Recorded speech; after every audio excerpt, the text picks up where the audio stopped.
What you're about to hear could be disturbing. Pete Hegseth is a mess. NBC News spoke with 10 current and former Fox News employees who worked with Hegseth on one of the network's morning shows and say the former co-host drank in ways that concerned them. With repeated infidelity, which can get you tossed from the military, alcohol abuse, sexual assault on a woman he paid to be silent, and an overall slap at women in the military. I'm straight up just saying we should not have women in combat roles. Of which there are many, like Tammy Duckworth, a veteran who served our nation and suffered dramatic injuries while representing our nation, which explains why she's a little pissed when Hegseth can't even handle this softball question. Specific a little bit, and I'm glad that you mentioned it. Can you name the importance of at least one of the nations in the ASEAN, and what type of agreement we have with at least one of those nations? And how many nations are in ASEAN, by the way?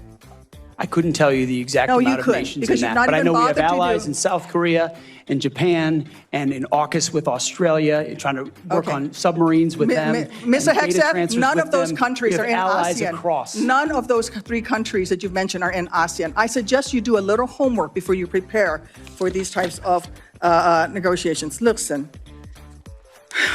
He's intellectually incapable for the job, but 53 members of the Senate are Republicans, and they don't have a set of balls in the lot. So they will lie, hide, and obfuscate the concerns of millions of Americans, and probably confirm him. Well, look, I mean, the Senate has a role. Dig in if you're going to dig in, but you know what? Hold yourself, and I'm not saying that about Senator Kaine in particular, but certainly politicians in this town don't hold themselves to the same standard. And you know what? Everybody loves a comeback, a comeback story. And I think that it's pretty clear that Pete Hegseth would be someone that the rank and file could look up to and trust. Wait. Look up to and trust an alcoholic, womanizing man accused of sexual assault? Hey, it's one thing to say you respect somebody's service, but everyone is responsible for their actions during and afterward. I'm not going to back down from them one bit. I will answer all of these senators' questions, but this will not be a process tried in the media. I don't answer to anyone in this group. None of you. Not to that camera at all. Yeah, Pete, you do have to answer to the media because we're the American people. And while Trump talks about shutting down the networks and putting us in jail, I have to listen to you hypocrites talk about lowering the standards for women in the military. Dude, you're a drunk who assaults women. How fucking low have you gone? The senator from Virginia starts bringing up the fact that what if you showed up drunk to your job? How many senators have showed up drunk to vote at night? Have any of you guys asked them to step down and resign from their job? And don't tell me you haven't seen it because I know you have. And then how many senators do you know have got a divorce before cheating on their wives? Did you ask them to step down? No. But it's for show. You guys make sure you make a big show and point out the hypocrisy because the man's made a mistake. And you want to sit there and say that he's not qualified? Give me a joke. I mean, it is so ridiculous that you guys hold yourself as this higher standard and you forget you got a big plank in your eye. We've all made mistakes. Oh, that's rich. He made a mistake. Hey, a speeding ticket's a mistake. Filing your quarterly taxes late is a mistake. Locking a woman in your hotel room against her wishes. If there's anyone in the U.S. Senate who's done that, what kind of job are you going to offer them? You claim that this was all anonymous.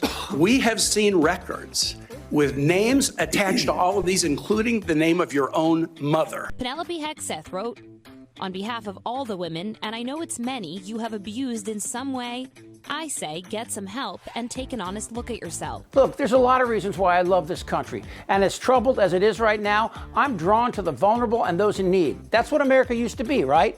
And no one jumps to the top of that list like veterans, which is the very reason I hate MAGA. While Pete Hegseth and the others talk red, white, and blue, the question is, when these men and women come back with injuries and PTSD, shouldn't our first and only commitment be to get them what they need and not question to what degree they need it or how it's acquired? But that's what Hegseth and the Republicans are saying. I'm not shitting you. Hegseth says that returning vets should stand on their own, get rid of the VA, and privatize. Watch. I am interested in your views about the service members once they've transitioned out of the military, given the influence you would have while they're in service if confirmed. In 2019, on a segment of Fox and Friends, you said that veteran service organizations, VSOs, I'm going to quote, encourage veterans to apply for every government benefit they can ever get after they leave the service. You stated you don't want to, quote, be dependent on government assistance from the VA based on injuries or illnesses that might have arisen from your military service. So I'm just going to ask you a few yes or no questions about veterans, understanding you don't have jurisdiction. This is important to our morale, is important to our recruitment, and is important to our retention, and it is important to how we respect others in this country.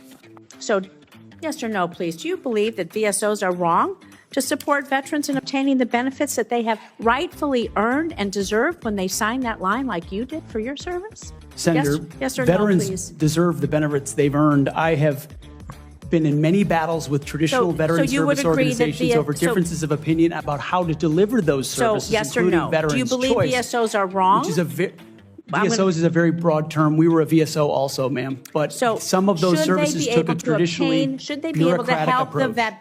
the veterans obtain the benefits that they have earned? Yes or no? Should anyone be able to help? Every veteran should have rapid access to all the benefits Do you believe that that veterans they've should be earned? ashamed for Absolutely. having sought and obtained the benefits that they have earned? Do you think veterans should be ashamed to seek out benefits? That was a masterclass in cross-examination. Hegseth won't say it now, but he cares more about his future than the men and women he served with. You see, Hegseth has been a persistent advocate for veterans having access to private health care rather than going through the VA to keep their benefits. Now, on the surface, that sounds like a place to start, until you look around the country and what's happening right now. Group health plans are dropping Medicare and Medicaid, as well as restricting new patients. Hegseth wants to restrict VA care and believes veterans should ask fewer government benefits. Do you believe that veterans getting these benefits are dependent on the government, or do you believe it's a benefit they've earned and deserved through their service? It's a benefit they've earned and a hand up to But the these next are your chapter of their words life. then. So you Absolutely. have again changed your position. Where you believe the veterans are dependent, now you believe they've earned and deserved it. I just think it's disrespectful to change that position. These are benefits that people may need throughout their life and may not know when they need them or how they're going to need them. And they need to be there when they do. Now, I used to live a mile from Walter Reed, and as a musician and a comedian in the years after Vietnam and the two Gulf Wars, I'd perform at the hospital where many disabled vets would seek treatment. And it was horrifying. There were 20-year-old boys with missing limbs and obvious discomfort sitting in the lobby for hours just to be seen. Now, while Hegseth's comments seem to make sense, when you break it down, ask yourself this: why should we be sending men and women who were injured and often permanently disabled to seek private care when the United States government, who gives the military trillions with as much as 20% of it used for technology that's outdated or doesn't work, when we have veterans who fought for us and have to go online to try to find a doctor? I have prided myself as a leader of respecting people, being professional. That is the balance of mine. I'm not a perfect person, as has been acknowledged. Saved by the grace of God, by Jesus and Jenny. I'm not a perfect person, but redemption is real. And God forged me in ways that I know I'm prepared for. And I'm honored by the people standing and sitting behind me, and look forward to leading this Pentagon on behalf of the warfighters. Thank you, Mr. Hegseth. If you like irony, these comments go to the very hypocrisy that is MAGA and its piglet nation. Hegseth admits to infidelity, alcoholism, paying off a woman who says he assaulted her, and the plea from his own family to get help. And if he were applying for almost any other job, I'd say, well, let's hear him out. Actually, that's a lie. I'm just trying to be nice. Hegseth should have stayed on Fox or Newsmax, where his shallow and ill-informed observations have an audience. But in the real world, he's a f***ing liability of the highest order. And while you hear about vets supporting him, how many of them know what I just told you? That Trump's Department of Government Efficiency is planning on firing thousands of government employees, including from the Department of Education and, yes, the Veterans Administration. Republicans pretend to care about vets. God bless the USA. Yet they're led by this turd who not only had a doctor fake his bone spurs bullshit, but, well, you know this part. Donald Trump told staff, "Why should I go to that cemetery? It's filled with losers." If Pete Hegseth wants forgiveness, go to church or talk to your girlfriend/next wife. But don't stand before veterans and the American people and say there's something wrong with us, because guess what? We're the sober ones. And this guy's personal life is a total disaster. Goddamn right. I may find some parts of the story to be offensive. Use my words against me and you'd be absolutely right. That is crazy. They're eating the dogs. You're an idiot. I think he's crazy. I'm Chip Franklin.